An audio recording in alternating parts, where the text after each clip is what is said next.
மக்களுக்காக உண்மையான திட்டங்கள், ஏராளமான திட்டங்கள் இந்த முறை கொண்டு வந்திருக்கோம்.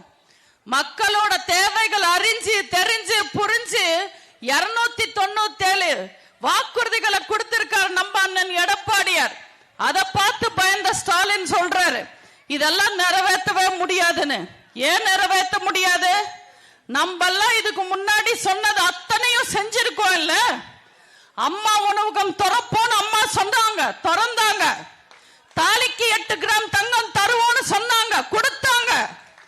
மாணவர்களுக்கு மடிக்கணினி கொடுப்பேன்னு சொன்னாங்க, தந்தாங்க.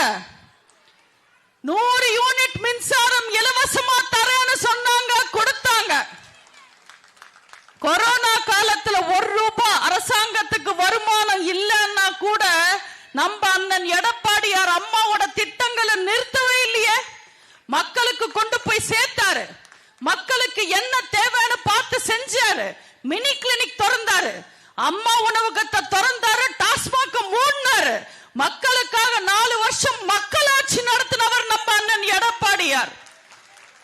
நாங்க புரட்சி தலைவர் வழி வந்தவங்க, புரட்சி தலைவி அம்மா வழி வந்தவங்க. நாங்க நிச்சயமா சொன்னது செய்வோம், செய்யறது மட்டுமே தான் சொல்லுவோம்.